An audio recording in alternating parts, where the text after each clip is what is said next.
Hello and welcome to Aryabhata Ashram. I'm M. Maheep and we are doing a previous year question daily answer writing practice for Civil Services Mathematics Optional. And this is a question from complex analysis. Question says that we have to find this integral 0 to 2 pi d theta upon 2 plus cos theta using contour integration. Well, contour integration sometimes can be tough, cumbersome, lengthy and very tiresome. But first thing first, if I can just ensure you the answer verification technique, that is what is the answer to this question. As I told you in the previous series that whether it is cos or sine, if I can write in this format, the answer is 2 pi upon under root of a square minus b square if a is greater than b, right? So this is a technique or a shortcut for me. So for this 0 to 2 pi d theta 2 plus cos theta is nothing but 2 pi upon root of 4 minus 1, which is 2 pi by under root 3. Now this is the answer. Once I have got my answer, I can very well prove it and go by the do process, and in the exam you are relaxed, composed and you are as cool as cucumber to do this question.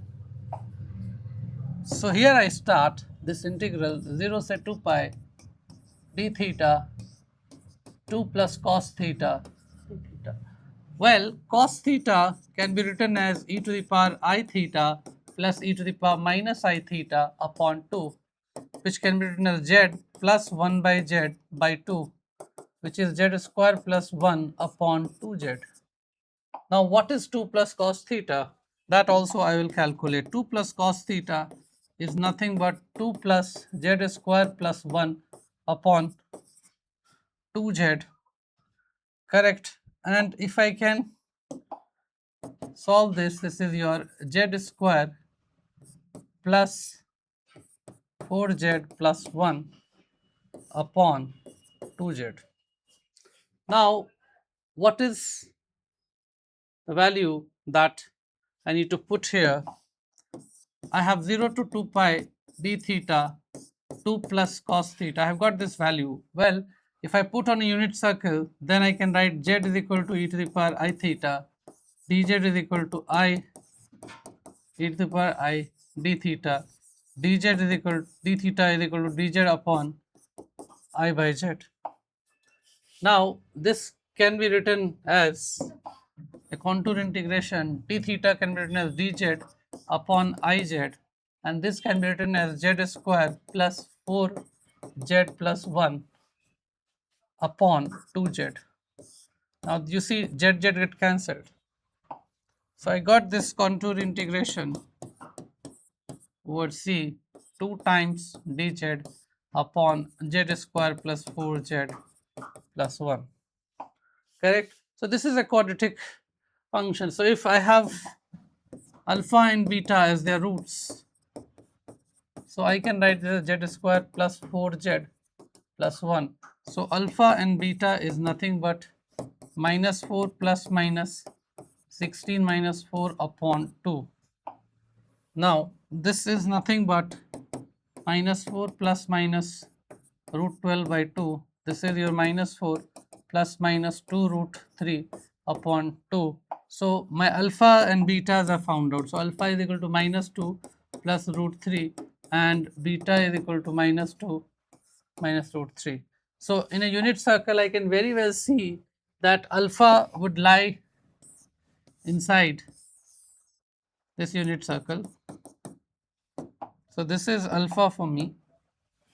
So alpha is lying inside this, whereas beta is outside this. So I can find out the residue, that is the residue at z is equal to alpha is nothing but limit z tends to alpha, z minus alpha into f of z, which is nothing but limit z tends to alpha, z minus alpha, and this is your 1 upon z minus alpha, z minus beta. So this is cancelled. So I have to find out the value of 1 upon alpha minus beta.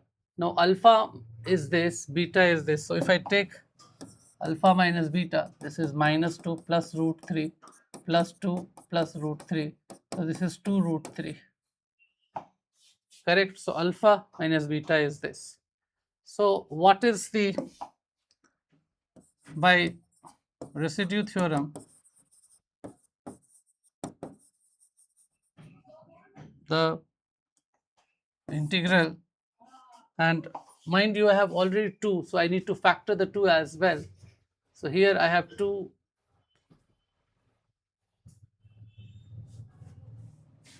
times z square plus 4z t dz, which you can write as 2 pi I into 2, and what is alpha minus beta? Alpha minus beta is 2 root 3, is 2 root 3.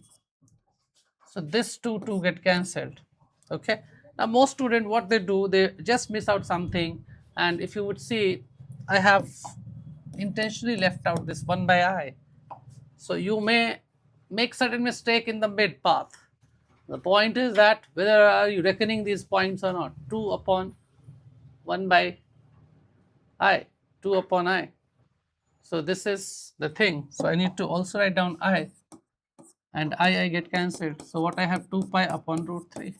So what I got as a very quick answer, I was able to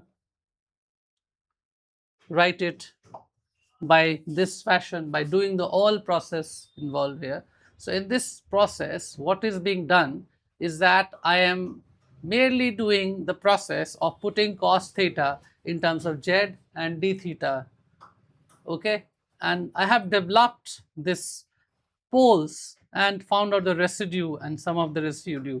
As beta is lying outside, I don't need to calculate residue at z is equal to beta. So that is chucked off.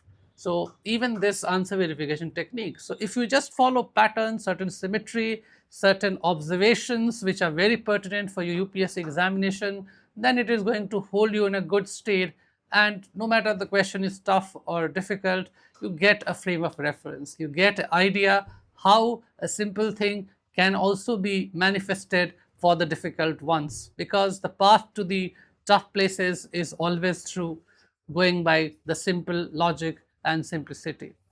Okay, so if you like our content, please do like, share and subscribe. If you want to reach out to us, please join aryabhataashram.com and communicate with us. Not only that, you can call us on the given number, and you can also come to our offline center, that is Old Rajendra Nagar 47 near Batra Medical, New Delhi. Thank you.